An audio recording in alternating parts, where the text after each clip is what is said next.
Welcome to the Women in Wellness podcast. This is your place to get the latest up-to-date health and wellness information specifically for women, while providing you practical tools you can implement today. I'm Dr. Caitlin Sazowski, and I wanted to personally thank you for spending part of your day with me. Hello, Women in Wellness. It's Dr. Caitlin, and I'm super excited today to have this conversation.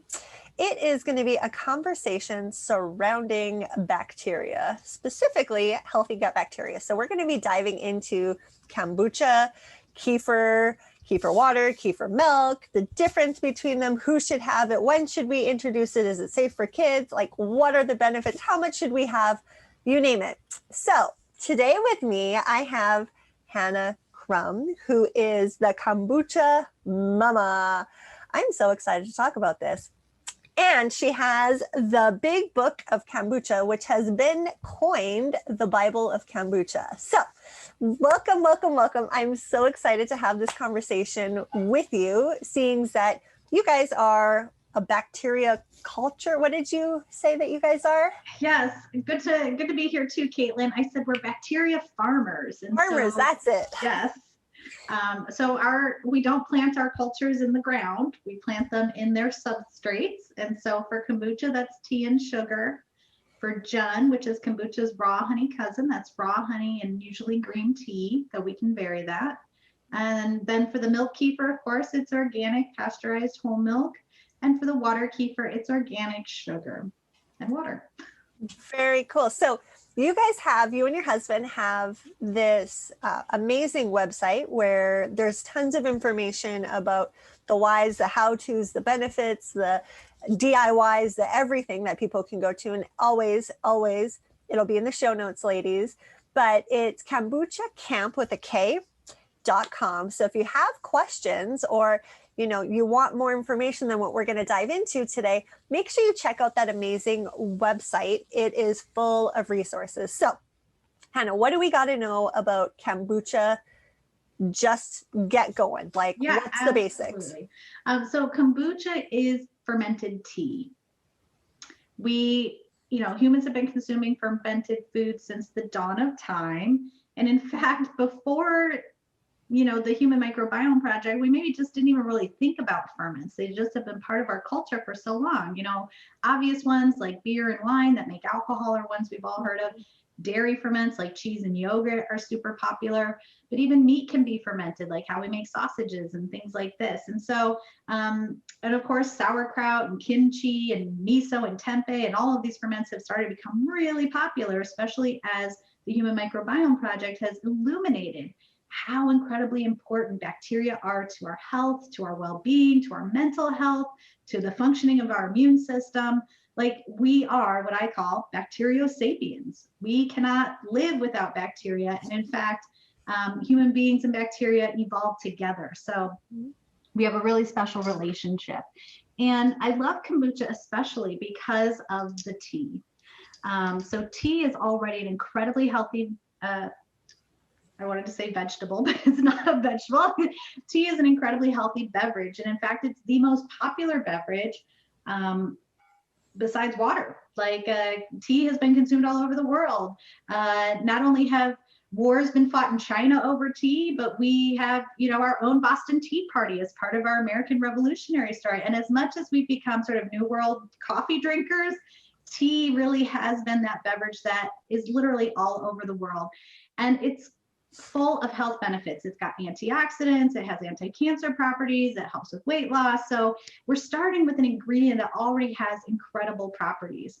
And what we sort of understand about the fermentation process and working with microbes is that they tend to break down the aspects that don't work well with human bodies, and they enhance the vitamin content, the nutrient content. And so all those polyphenols, all those antioxidants get enhanced through this fermentation process.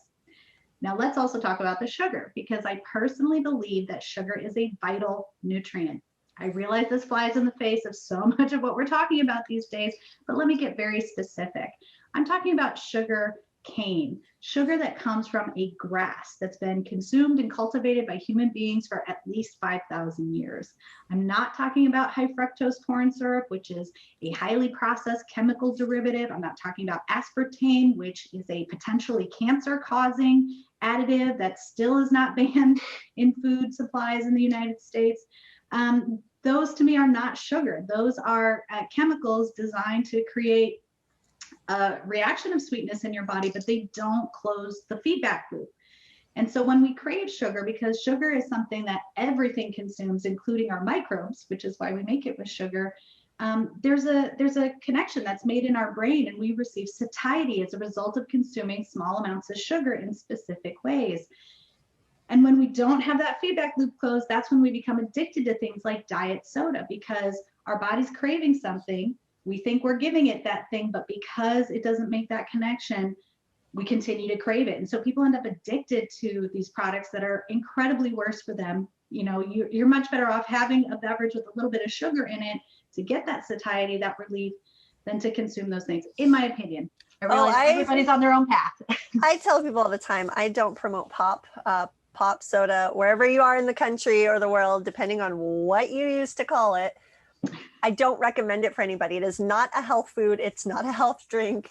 There's no benefits literally from drinking it. But if you're gonna drink one, do not go with the diet. It is so much worse for you because of all the chemicals, just like you said, Hannah, where the chemicals, your body doesn't know what to do with it. And so it literally stores them in our fat cells, which is one of the contributing factors to weight loss resistance. So if you're gonna consume a form of sugar, make sure that it's natural, make sure that it's organic.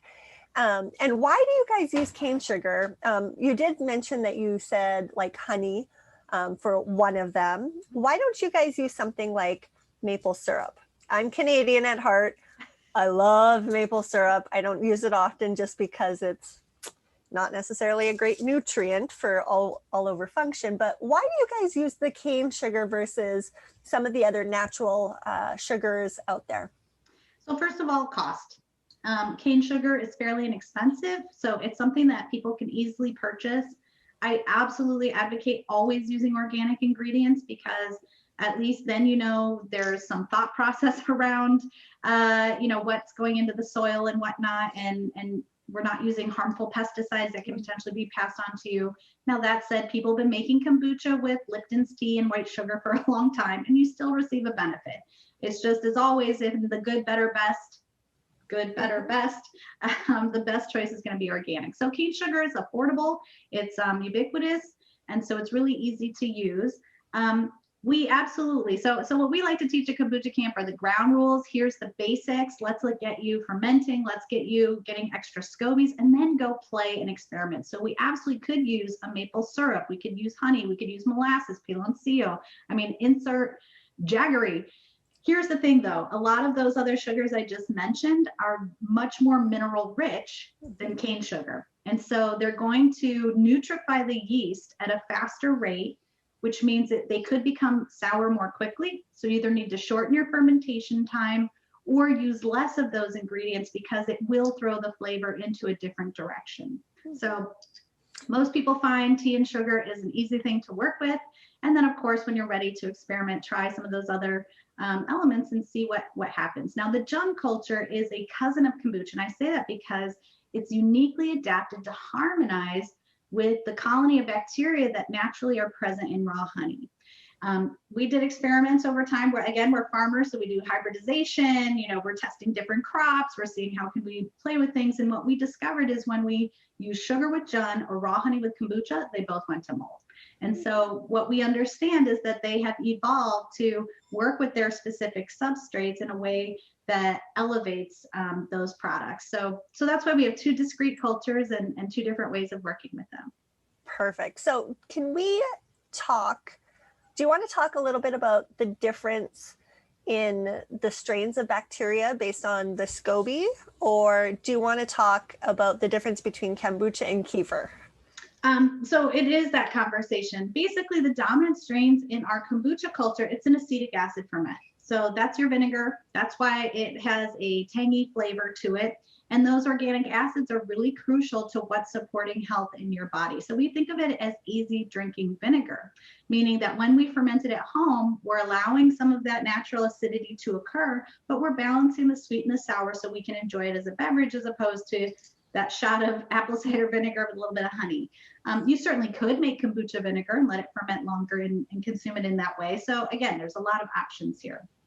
But that said, we're Acetobacter dominant, including Gluconacetobacter, which is really important, as well as they even have their own new name, Bacter. So as scientists research certain organisms, if they discover new strains, they're then gifted with those strains being renamed. So it gets a little confusing over time, but this Japanese scientist did a ton of research into a lot of the strains that are native to kombucha. Now our yeast, because SCOBie is a symbiotic culture of bacteria and yeast. So we have our Acetobacter family with our Gluconacetobacters, all those. And then our yeast in kombucha, the dominant one is Brettanomyces bruxellensis. So this yeast is often found in sour beers. It's often considered spoilage, meaning it creates bad tastes and smells in wine and lots of other ferments, including beer, unless they're specific to it. So it's interesting that our organisms are considered like the bad guys for other ferments, and yet for ours, it makes that lovely, delicious balance of sweet and sour. And it's the yeast that are temperature sensitive. It's the yeast that we're really, when we have our specific temperature ranges, when we're talking about our fermentation times, everything is about catering to the yeast, because kombucha, all ferments are like a cross between a pet and a plant. So no, it's not going to come snuggle up in bed with you at night. But yes, I hope it not. Does. Little slimy slithering in there. No. But it does have specific care that we need to engage in for it. So that's, and so those, I talked about kombucha. Jun is very similar. Kefir, so water kefir and milk kefir. Actually, the original kefir, however you want to say it, yep, is milk kefir. And water kefir, so the kefir in this case, and I'll reference this to grain again too, is it's a term of convenience. So the original name for water kefir is tibicos, and it was purported to have been found on a cactus in the desert. People cultivated the grains and fermented it. And so grain, again, is a term of convenience. It refers to sort of the shape and size, but it is by no means a grain. There's no grain in kefir. So just to clear up any confusion, there might be, it used to be kombucha was called a mushroom. It's not a mushroom. Yes, there are yeast, and yeast are fungus, and mushroom are fungus, but it was just, again, a term of convenience. It looked like a mushroom cap, so that was an easy way to talk about it. So if you're sensitive to grains, women, like wheat, rye, barley, corn, rice, kefir is very different. You are not necessarily going to respond the same way to kefir as you would to the others. Now, if you have a dairy sensitivity, though, you might not want to do kefir milk. Maybe go with the kefir water. Well, so it depends on what your sensitivity to dairy is, because a lot of folks are actually pasteurization intolerant. Because when we pasteurize milk, we eliminate the helpful microbes that eat the lactose. Yep. And so this is why I mentioned earlier, we use organic pasteurized milk.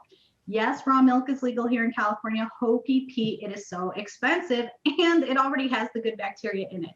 So when we use pasteurized whole milk, it's like taking a food that's potentially allergenic or difficult for your body to digest. We're inoculating it with the good bacteria that eat that lactose, that milk sugar. And so that doesn't then have the same impact on your body. So a lot of folks who think they're lactose intolerant, unless you know you're allergic to casein or whatever that milk protein is, in fact, you might just be pasteurization intolerant. Of course, trust your gut. That means consuming a little, seeing how your body responds, and deciding if that's a good fit or not. Can you use, instead of like cow's milk, could you use goat or sheep instead? Yes. Any kind of dairy milk can be used with the kefir grains, camel milk, which you can sometimes get in some places. Mare's milk, so kumis is a fermented mare's milk. I'm not imagining most people have access to these different types of ones, but yes, goat and sheep, the grains will go through a period of adjustment as it gets used to the new substrate, but absolutely, as long as there's lactose present. Now, again, all of these cultures are flexible technology. There have been scientific papers written about using kombucha cultures to ferment milk. Most people don't. It's certainly something you could try, but That said, they're flexible. And so what I was going to say about the kefir is we can also ferment non-dairy milks. If you do it with the milk kefir grains, you will need to rest them back into dairy because they, the lactose fermenting bacteria are the ones that we want to keep alive there. However, we could use water kefir. Now, typically, instead of putting the kefir grain, the water kefir grain right into the nut milk, instead what we do is we ferment the water kefir and it's sugar and water. Then we take, like, say, a quarter cup to 4 cups of and this recipe is, it's actually on the Wellness Mama site, but you take a quarter cup of your water kefir and add that to your coconut milk, your rice milk, whatever other type of milk you want, allow that to ferment it, and you can make different types of fermented non-dairy milks as well. Super interesting. So are you saying, so to clarify for me, because I don't make my own kombucha, I live very tiny. So if you, especially when you start looking at temperature sensitivities, I wouldn't be able to keep it alive. But when looking at kefir, and the kefir grains are the same regardless of whether you're doing kefir water or kefir milk. Am I correct when I'm hearing the conversation? Yeah, exactly right. Okay. So they're both something that's good and nutritious, but they do have different strains. So back to that part of the conversation, the strains of bacteria present in milk kefir are completely different from the ones present in water kefir. So again, that term of convenience doesn't imply that they're actually related to each other. They are in fact very different. Now, in terms of are the grains different that you use for the water versus the milk? Correct. And so they have a different appearance. So the water kefir grains look like crystals. They're called típicos. Sorry, I already said that, but yeah, they have this sort of crystalline look. And if you use darker colored sugars, they'll start to take on a darker look. But if you're using, again, an organic raw sugar, they will look like a clear crystal. So they're really pretty. And then the milk kefir grains look a bit like a cauliflower. So they have this sort of, they're connected, but they have this sort of chunky appearance to them, if you will. Got it. Okay, perfect. So the grains are different. You can't take like a milk kefir grain and make it with water and turn it into water kefir. You have to use different grains in order to get this, the different ferments ultimately. Again, they're very flexible. I would never say never, but once you kill off the lactose consuming organisms from the milk kefir grain, it cannot go back to milk. So it's a one-way street in that regard. And on the converse side, the water kefir grains don't have the lactose consuming bacteria, and so they may or may not be able to make the type of milk kefir you're looking for. Got it. And so if you were to do one of the milk alternatives like coconut, almond, hemp, flax, whatever, you'd want to use the water kefir liquid, but not the grain. Okay. The liquid, not the grain. Okay. Right. So it's basically a two-step process. So water kefir eats sugar and water. That's it. It's super simple. Now, oftentimes we'll add like a squeeze of lemon, a piece of ginger, a couple raisins, because it likes that little extra fruit sugar as well. But we don't need to add a lot. And both the kefirs have a really short fermentation time. So a milk kefir is typically 24 to 48 hours ferment. Sometimes it can go a little bit longer. But once you start to see it separate, so we've heard of curds and whey from Little Miss Muffet, but that's what happens with water kefir is you get this clear layer of liquid, and that is called whey. And then we also have the curds on top. Once it starts to stride into that, it tends to have a more intense flavor. So often we're trying to capture it or harvest it right before it does that split. Now, if it does that split, we can simply stir it up, mix it back together. That's no problem. But we can even make things like kefir cheese, where we're pouring that milk kefir through a sieve and a cheesecloth, all the whey then drains out. So we've all heard of whey as like a muscle building thing. So again, you can capture that whey, you can make other fermented drinks with it, you can use it in your protein shakes or whatnot. And now instead of having to buy a powdered product commercially, you're making your own at home. And then that thicker mixture of kefir cheese can then be used to flavor it, make a dip out of it. A lot of people like sort of the Greek yogurt style things. It can sort of make that type of texture for you. It's incredibly versatile. I also really love to add milk kefir to my pancakes. So we've all heard of buttermilk pancakes, but these days we don't tend to have access to actual buttermilk. It's usually just an acidulated milk product. but we can use that milk kefir, especially if it's gone a little too sour, and it gives this really, like, I can't eat a regular pancake anymore. I'm so spoiled. Like, I have to have a little bit of that tang in there. It's so good, and they get super fluffy. So really, depending on how long you ferment it, you're going to get varying degrees of fermentation, and you can utilize the separation for different cooking methods or to gain different benefits. So, question about, I guess, the different separations. Are they going to have different levels of bacteria, different types of bacteria in it that would be beneficial, that would, I guess, be more of a full spectrum? Like probiotic kind of thing, if you were to utilize all of them?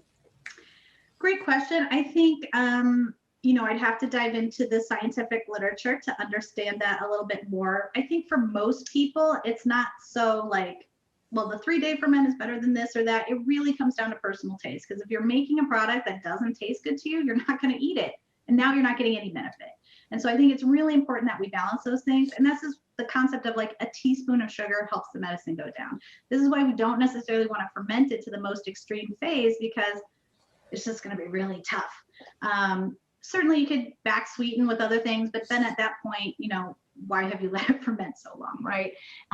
And there may be succession. I know that's been studied in sauerkraut, where you have different organisms start and then they die off and new ones come up as the pH changes. And sauerkraut's a very long ferment. Typically, people will even age sauerkraut all winter long, and you're going down and dipping in the barrel. In the old days, back in Germany or whatever. These days, we just make them in little jars and then stick them in the fridge. But, sauerkraut continues to be a really long ferment. We wouldn't want to keep our milk kefir that long because we're just not going to enjoy the flavor.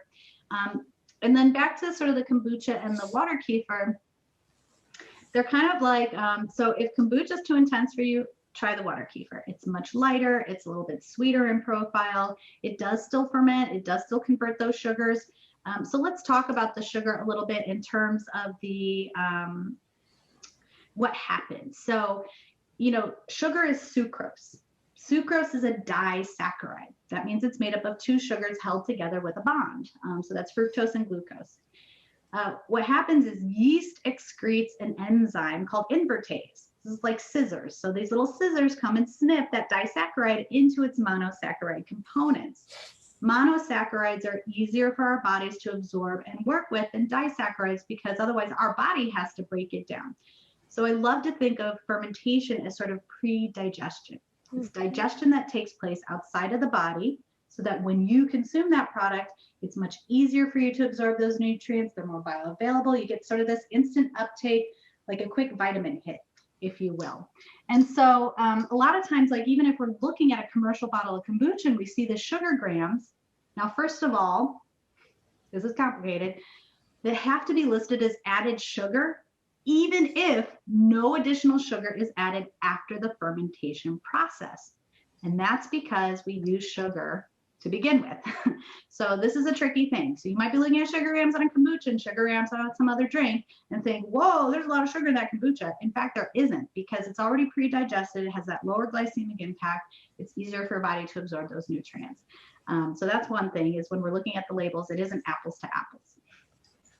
So those fermented sugars, so when the yeast comes and cuts that sugar in half, 2 things happen. First of all, it creates alcohol, another vital nutrient. I'll talk about that in a second. The other thing it creates is CO2, or bubbles, effervescence. In fact, the word fermentation comes from fervere, which is the root word for to boil. Because when ancient man looked into their pot, what did they see? Bubbles, just as if it had been on the stove boiling water. But those bubbles, which human beings just absolutely love and resonate with, why? Because they're an indicator that nutrients are present in a living form. That's what yeast do. They provide nutrition. And how is yeast going to survive if it doesn't have a human steward to make sure it's fed and getting what it needs? So it developed this very symbiotic relationship with us, the human being, in order to cultivate it and keep it alive. So bubbles are something everybody craves. And of course, sodas being a fake fermented drink, or what I call a simulacrum, they have to add their bubbles. But I'll get back to sodas in a second. Sparkling mineral water, though. It's one of my mineral water, you have to look at the balance of minerals, because sometimes they'll have too much calcium and not enough magnesium. And I mean, you probably know more about this than I do, Caitlin. I've just gotten into remineralization, which is, like our foods are so depleted from minerals. I'm taking magnesium, and I have to say, I feel amazing for taking it. I think it's really helped, but then I'm also balancing it with my potassium and sodium and everything else. So everything's It's a a complicated dance. So I really love the fact that you said the sugar content, because I want to just reiterate this for the women. Just because it says, let's say in the full bottle, because we'll talk about how much to consume in a minute, I hope. In the full bottle, let's say it says, 16 grams of sugar. That is pre-digested sugar. So it's not like you're getting 16 actual grams in that bottle. You might actually only be getting, and I'm making a number up, ladies, so don't think that this is the exact number.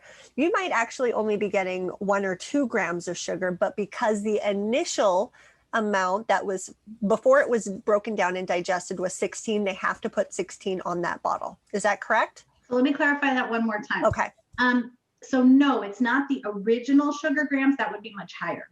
Okay. So we still are able to take the measurement of sugars after the fermentation process, but because it's a gross measure of total sugars, it doesn't tell you what's fructose versus glucose versus sucrose. And so sugar is this catch-all term for lots of things. And so it can be confusing, but it is the end point of the fermentation sugars, not the beginning point of the fermentation sugars. Got it. So it's literally just clumping all of the sugars into one round number, ultimately. Correct. Is what they're doing. Okay. And so what about the alcohol content? Because sometimes it says alcohol, 0.4%. Sometimes it says 1.9% alcohol, and you need a driver's license. You have to be 21 to purchase it. Why is that in there, and why do we have to either be concerned about it or love it? We want to love it, and here's why. So alcohol is a vital nutrient. Again, I realize it's a somewhat controversial statement, but considering human beings have been consuming fermented foods, all of which create trace amounts of alcohol, and here's why. It's a preservative, right? You get a wound, you rub rubbing alcohol on it. Why? Antimicrobial. It kills the bad guys. So the beauty of the yeast creating the alcohol isn't just to intoxicate human beings. That might happen with your beers and wines and your higher alcohol beverages. But in healthy, low alcohol fermented drinks like kombucha and water kefir, that alcohol is a preservative. It's a food safety mechanism. It's ensuring that, like, when you're making it at home, there's not a place for those molds and things to exist, because pathogens by their nature are weak. They have to be. Because if they work, we'd all already be dead. That is true. So it's okay for kids to drink to drink kombucha, even if there is an alcohol rating on it, correct? Correct. And the way we know that's true is, first of all, it's been consumed for 2,000 years. So children have been consuming it that entire time. We haven't had any stories of drunk children creating havoc or any issues like that. Now, let me talk about the other aspect of the alcohol. It's medicinal, right? Think of your tinctures. A man, when he was first trying to figure out how to work with plant medicines, some of them you couldn't simply decoct or boil and turn into a tea or tisane. We had to put them into a solvent. Alcohol is a solvent. It extracts nutrients very effectively. And these are original cough syrups and medicines and things like this. So when we have a little bit of alcohol in the kombucha, first of all, it alleviates stress. What's the root cause of all dis-ease? Stress, whether that's a poor diet, a poor lifestyle, it doesn't matter. Stress is the problem. So this trace tiny amount of alcohol is relaxing your nervous system, and it's allowing your body to uptake those nutrients more efficiently. And this is why alcohol was used with all of these nutrients to create our tinctures and whatnot. And it's not intoxicating. So let's talk about this 0.5% number that is literally made up. It's made up for the purposes of taxation. In fact, at Prohibition, it used to be up to 2% alcohol was permissible. But too many bootleggers were abusing that 2% privilege, and so they tightened it down to 0.5%. But again, it was never tied to intoxication. And we know this because when we finally ended Prohibition, FDR said beer that has a weight of 3.4 by weight, which is about equivalent to 4% by volume, is not intoxicating. which is why we could start selling and making it again. So this is how we ended prohibition, was saying that even at 4% alcohol by volume, that's not intoxicating. Like, you'd have to drink several of them to, people who live in those 3-2 states or wherever, they know that if you're drinking that low alcohol beer, it's really hard to get a buzz off of it. You got to drink a whole bunch of it. And by then you're peeing so much that it's not going to do a whole lot anyway. Exactly right. So this whole issue really is just about taxation. And that's why at KBI, so that's the trade association my husband and I founded, Kombucha Brewers International, we've launched the Kombucha Act. So it's been through a couple Congresses, but fortunately we're in a place where we're kind of, we're hoping that this will be the year that we get it through. But it changes that level of taxation on kombucha from 0.5% to 1.25%. So it doesn't quite get us all the way back up to that 2%, but at least it creates some breathing room for our producers, because a lot of small producers, they don't have the equipment, they have the know-how, but they don't have the equipment to make sure that it's always under 0.5% the entire time, which is what the current law says. Mm-hmm. Now let's go back to how alcohol works in the body. Some people say, I drink kombucha and I felt like I was drunk. Okay, so yeast have B vitamins. People who get B vitamin shots report a similar feeling of euphoria. Mm-hmm. Again, are you intoxicated? Are you impaired? Are you not able to function? How long does it last? It tends to be just like a nice little, sometimes it's even an acid flush that's happening. Your body gets like that mini rush and it feels really good, but it hasn't actually prevented you from functioning normally as you should, and the effect is very short-lived. So a lot of times people will think, oh, the alcohol. No, it's the B vitamins. Got it. Well, and again, women, remember, it is pre-digested. So when it gets into your system, your body's not having to put that extra energy to digest it. So it's literally like getting an IV almost, where it goes directly into your veins and your body can just utilize it and absorb it. So that's one of the reasons why we love ferments, is it literally gives you an increase in all of the micronutrients that our bodies need to survive anyway, because we are more bacteria and viruses than we are human cells. So if we don't feed our bacteria well, we're going to have problems. So how much, because I get this all the time, how much do we drink? Yes, I knew this was the next question, which is a perfect question. It's a perfect lead into this question. Our philosophy is trust your gut.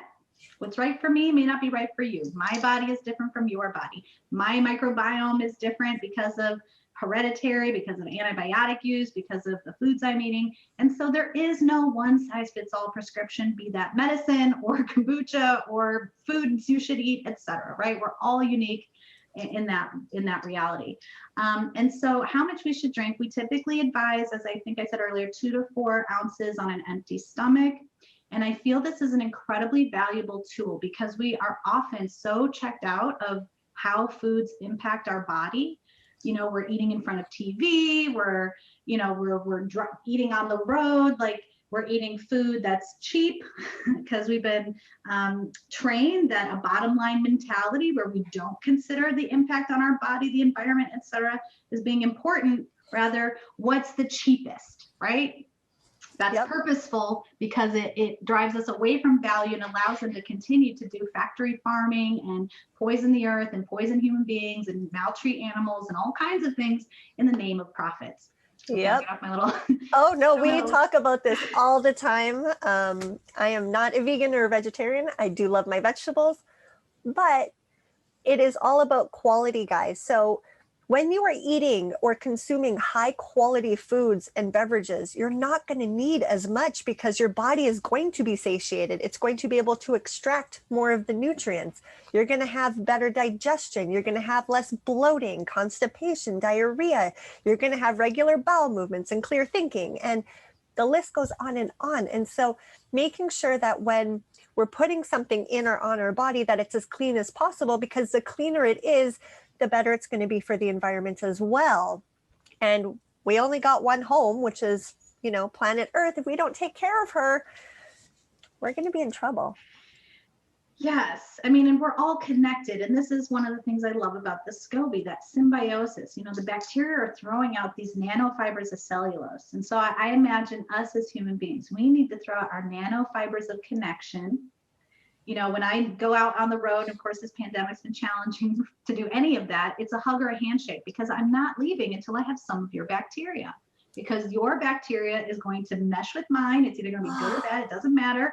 But it's going to make my biome, my force field. Literally, it looks like pig pen. We can't see it, but they've studied it. We all have a little cloud around us. And I'm going to fortify my cloud with your bacteria.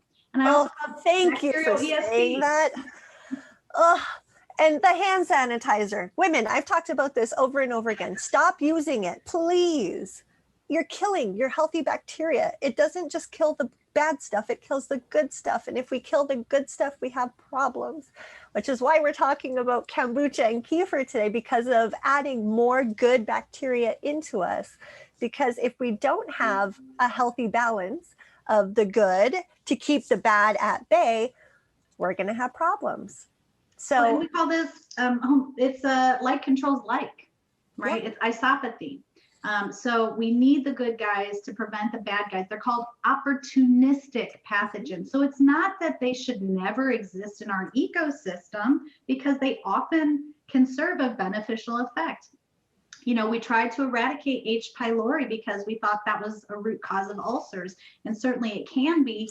But then what we saw was an increase in esophageal cancer because that H. pylori serves a function. And so it's not about eradicating anything. We're not here to have a nuclear war in our bodies, which is sort of what it is when we have to take antibiotics. And sometimes we need them, but oftentimes they've been overprescribed and we don't need them. And they create long-lasting negative health impacts as a result. So again, it's not to say we don't need them sometimes in extreme situations, but you know, if we went back to embracing our herbalism roots, this country was founded on herbalism, on homeopathy, and there was a calculated campaign to destroy those traditional medicines because you could make a bunch of money by getting people on all kinds of pharmaceuticals. And it's that same type of pharmaceutical approach to probiotics that really frustrates the hell out of me. They want you to say, this one strain has this magical property, and you should take 1 strain or 3 strains or 12 strains. But the reality is we don't know what we need. And so consuming it from our fermented foods, getting it in food-sized doses, the way in which our ancestors did, getting our hands in the dirt, you know, all the things that we should be doing, earthing, grounding, these are the ways that we want to nutrify our microbiome. Yep. And women, you have heard me say over and over again, I am not a proponent for probiotics. It is not in my medicine cabinet or in my fridge, because what ends up happening is we create monocultures. Yes. When we take the same strain over and over and over again, we create a monoculture, and we are not a monoculture human being. We are a multicultural human being. So when we drive even good bacteria to too high of amounts, it's going to have negative impacts on other things. We could suffocate out some of the other good stuff that we need. And that's when we can end up having problems digesting other foods, creating new food sensitivities, creating hormone imbalances, whatever. So I always, always, always support getting our bacteria from the foods and beverages that we eat and drink. And in the rare instance, just like, you know, antibiotics, using a probiotic, but for a short period of time, and rotating it between a bunch of different ones to make sure that we're getting as broad of a spectrum of bacteria as we possibly can. Which brings me to a great question. Do we have to rotate our kombuchas? That's a great question. And I think it's absolutely worth considering. I have to admit, I've been drinking kombucha for about 20 years, and recently I had to take a break. I've been consuming it every single day for so long. And whenever you do that with any type of food, this happened to me too with like grass-fed beef. I discovered I could enjoy grass-fed beef and, you know, organic dairy and things like this. And my body just was like, hey, it's a little too much of a good thing. Now we're creating other issues here. And so you are absolutely right. And in fact, I like to say there's no such thing as monoculture. Like mono anything is anti-nature, because nature is diversity. When you look out the window, is it one type of tree, one type of grass, one type of bird? No, it's like a plethora of these things all working together, and they all serve a function and role as part of a balanced ecosystem. And of course, we know when, you know, we introduce a non-native to something and it takes over because it doesn't have those natural light controls, like healthy boundaries in place. And so healthy boundaries is what creates a healthy culture. And that means sometimes we need to give our kombucha a break. We need to rotate to our ginger bug. We need to have some yogurt instead. And so getting that wide variety of fermented foods and drinks is the best strategy. Got it. And so can we change, because again, remember, I am not a seasoned fermenter when it comes to kombucha. Are we able to change? So if we use the same SCOBY, but we use different teas, let's say we use a black tea versus a rooibos versus a green, are we going to get different like bacteria in that ferment because of the teas, or? And I think more study needs to be done to fully understand how these colonies shift over time. But yes, green tea is more antimicrobial, so certain aspects of the kombucha culture will die off at that point. Rooibos is not tea, and so some of the nutrients are missing. What does that do to our culture long term, right? And so these are definitely valid questions. I just think we don't have, because you're not making a pharmaceutical product that you can make a bunch of money off of. People aren't pouring money into this, but they are pouring money into it in countries where they aren't completely controlled by pharma. And so we have a research database, research.kombuchabrewers.org. It's got a massive collection of studies from all over the world, talks about how kombucha helps control for diabetes, talks about how kombucha helps with lowering cholesterol, talks about how kombucha helps with metabolic disease, preventing cancer. It goes on and on. Now, are all of these human studies? Not necessarily. But here's what I like to say. It's called scientific method, right? The science is never settled. And really, why do we bother to study anything in the first place? Because the phenomena already exists. Look, the stuff has been called the tea of long life, the tea of immortality. It didn't get that reputation because as soon as you drank it, you got sick, right? And so it's had these properties. It's been observed in many populations, whether we did controlled studies or not, to have these positive benefits. I've had customers tell me, I drink kombucha, I've been able to reduce my insulin. I'm not saying this is for everybody. I'm not going to say that's everybody's result, but especially when you're fermenting it so it has more of those healthy acids present and less of the sugar, it can have that positive effect on your system. And so again, it's listening to your body, seeing the biofeedback, testing your blood sugars, finding out what is it doing for you. And that's what I think is most important, is personalizing it, customizing it to how it's going to work best for you. So talking about personalization, obviously, what or how soon can we introduce kombucha to our little ones? I don't know. They want to inject you with something as soon as you're born. I feel like at that point, especially because we've lost so much of our heritage that comes through the birth canal. We have so many children born from C-section. Thankfully, they're recognizing that we do need those microbes from the birth canal, and they're starting to recognize that if you get the wrong bacteria at birth, that can lead to higher instances of allergies. It's not raw honey in that sense, but I've seen maybe not infants, but babies, right? Can't talk, like drink the kombucha and then cry for more. Like it's just something. Animals will drink it. Chickens will fight over the culture. Like there's just something dynamic and vital about it that really attracts all living beings to it. Now that said, again, it's what feels right for you, what's right for your family. We've seen studies where it was used in Russia to help colicky babies, right? And so, is there a specific instance where you might give them kombucha? Maybe it's not part of their diet every day, but kids absolutely love it.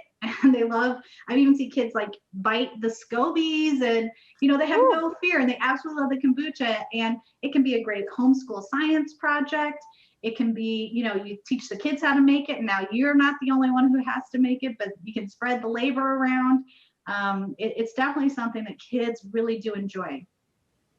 And is it safe for like pregnant women, breastfeeding women, women going through cancer treatments? And obviously this applies to men as well, but since I cater to women, we're going to stick with the topic of women. And I go to trust your gut. I had a friend who drank kombucha all the time. She got pregnant, couldn't stand the smell of it. That's your body saying, not for me right now. Other women told me they drank it all through their pregnancy. It helped with the constipation. It helped with the swollen ankles. It helped with the headaches and things like that. So absolutely, those, like you said, micronutrients in that natural form absolutely do support the body, especially when it's going through such tremendous changes and even hormonal changes. I've had, women say, I thought my period was over and I started drinking kombucha. And I'm like, sorry. again, it's all about rebalancing. And let me just say this, kombucha is so crucial right now because what it does, so the gluconic and glucuronic acids specifically help support a healthy liver. As you already know, Caitlin, you probably know better than I do. The liver is where we process xenobiotics or any sort of external toxins. If our liver can't process it, it gets sequestered into the fat cells. And over time, we accumulate all these toxins in the body. Kombucha is a chelator. It comes in, it starts to gradually pull those toxins out of your body. And so a lot of folks will find that they'll have this sort of layers of the onion healing process. And what that means is sometimes it gets worse before it gets better, because on their way out, you might end up feeling some sort of toxic reaction. But that plus a lot of water really helps to flush all of these things out of your system and help to bring it back into balance naturally. So again, it's not a cure. I want to stress that it's not a cure. No one thing is ever a cure, but it is something that helps support a body through a healing process. And ladies, I'm going to tell you this. If you're getting symptoms from drinking kombucha, you need to work with somebody to help you actually detox all of the buildup in your system, because that would tell me that your body is so overloaded that it's like, oh, we got to get rid of this little bit, and we're able to, but we can't fully clear it. So if you get any type of symptoms, make sure that you talk with somebody that can work you through it. Question about how easy is it to actually make your own kombucha? Do you know how to boil water? I was a microwave cook out of high school. Like, I didn't have a family that taught me how to cook. I didn't know how to do anything. And I figured out how to make kombucha, because really you're boiling water to steep tea. And in fact, with our recipe, it's a shortcut method. As I mentioned, the yeast are temperature sensitive. We would never want to drop a SCOBY into a boiling hot pot of tea. So we make a tea concentrate. After we remove our tea leaves or tea bags, we pour in our sugar while it's still hot. We dissolve it. We stir in hopes, dreams, love, whatever it is that makes us excited. We dilute that with cool water, and then we're able to put in our SCOBY and starter liquid. And that starter liquid has a low pH. It's going to create a barrier so that things like molds and pathogens aren't able to permeate. And that's, again, why the SCOBY grows at the top. It's a barrier. It's preventing things from getting in there. And so it's always going to create a new layer. So we call the original our mother, but she very quickly has a daughter, and daughters become mothers in just a single generation. But it is super easy to do. Now, the ideal temperature is important, 75 to 85, with 80 being our sweet spot. If your home isn't at that temperature year round, of course, we have heaters that can help locally. They, cost less than heating your whole house. But of course, if you have a warm room, a radiator, a laundry room, something like that, that can be used in a pinch too. So as long as we're keeping our ideal conditions, 7, 10, 14 days, that's really going to depend on your taste preference. What I found is that over time, I crave the sour stuff. And now, instead of making this face for vinegar, I make that face for sugar. So if it's the holidays and I'm over consuming sugar, I'm starting to feel a little gross, I'm immediately going to my kombucha, because that's helping to digest. It's helping to break everything down and get it out of my system. It's also a great cocktail mixer. As I mentioned, it supports a healthy liver. It's a little antidote for your poison.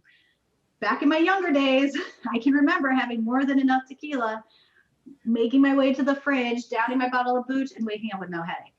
And if you look at quote unquote hangover drinks, which I don't know a lot of us are doing, but they often have B vitamins. So again, there's a lot of aspects to kombucha that just help keep your body moving, functioning, getting those yucky things out of you so that you feel better. What I wanted to say earlier, though, is if you're finding kombuchas too intense, go to milk kefir. I feel like milk kefir is one of the best, most nutritious foods, especially for repairing gut health, assuming you can tolerate fermented dairy. If you can't tolerate fermented dairy, go to the water kefir. And then come back to kombucha when your body's had a chance to repair a little, because it can, with that detox effect, it can be something that's not quite right for you in that moment. So it's just, again, it's that biofeedback, listening to your body, working with someone who's experienced with it to help you through that process, and then switching up the different ferments to find what's working for you. Love it. So one more question about at-home brew. Is it the shorter the brew period, the more sour it is, or the sweeter it is? Yeah. Okay. So the longer it ferments, the more of the sugars get converted into the healthy acids, but acids can also taste sour. And so the shorter the brew, the sweeter it is. The longer the brew, the more tangy it becomes. Got it. And so playing around with that, but you typically need, were you saying 7 days for it to start to ferment and For a break gallon things down? batch, that's usually a 7 to 10 cycle is normal. Larger batches can go a little longer. I won't get into continuous brew today, but that's the easiest, safest, healthiest way to make kombucha. It's a slightly different process where we're using a larger vessel. And then instead of draining the entire thing, we only take out half. And so what happens is when we add our sweet tea to a much larger portion of already fermented kombucha, it actually creates more of those healthy acids because it's later in the fermentation process. But if we left a gallon for 30 days, we probably would not enjoy that flavor. And so we're tempering with the sweet tea. We're getting more of those health benefits, and we only clean it once every 3 to 6 months. So it's a much more seamless process. It's super easy to use, but it is a little more expensive in terms of investing in the equipment. So if you know you love kombucha, even if you've never made it, the continuous brew is super easy, and we make it super easy at Kombucha Camp for you to do. Perfect. But if you're just curious or want to experiment, you can just grab a SCOBY and try it. I was going to say, and they can find all of that information on your website, correct? Yes. Perfect. So before we end things, I like to ask just a few fun questions. And I think I know the answer to this first question based on our conversation, but what is your favorite beverage? Kombucha. Yeah, I love kombucha, and I'll tell you my favorite flavor is Love Potion 99. It's blueberry, lavender, and rose. I love to drink my flowers. I feel like nature has so many lovely ways to do that. And the blueberry gives it this rich purple anthocyanins. It's beautiful. But there are 260 flavor inspirations in the book. So if that one doesn't sound delicious, there are a lot of others. And ladies, I'll put the link in the name and everything in the show notes for you. What is your favorite meal? If you were only going to have one meal, one more meal on this planet, what would it be? I'm from Chicago, so it'd be deep dish Chicago style pizza. Because I love it. I love it. I think you have to be from Chicago. My husband's from Chicago, and he would probably say that, and maybe my grain-free lasagna, but I don't get it. I don't like deep dish pizza. I don't like pizza though, so maybe that's why.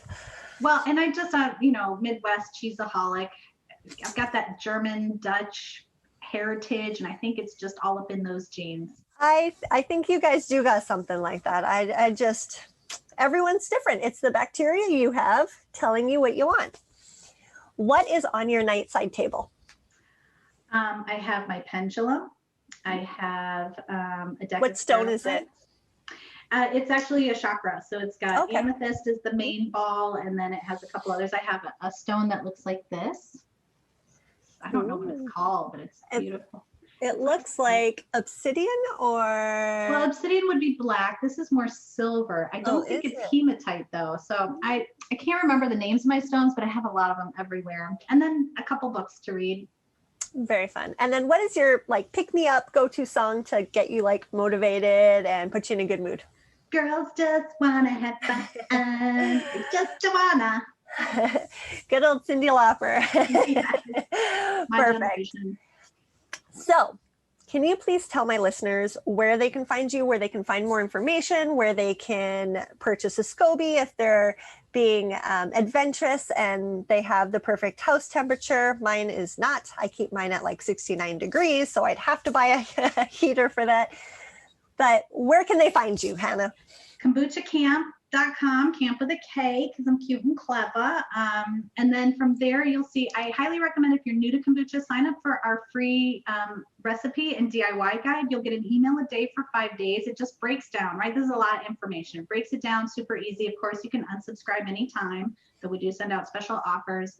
And then if you click on shop on that page, that'll take you to our store. So you can start with just a SCOBY and supply everything yourself, or you can try a Brew Now kit, which will have everything. You can add a jar to that. So how easy or DIY you want to be with it, we have supplies for every aspect. As I mentioned before, in addition to the kombucha, we have the jun, which is the raw honey.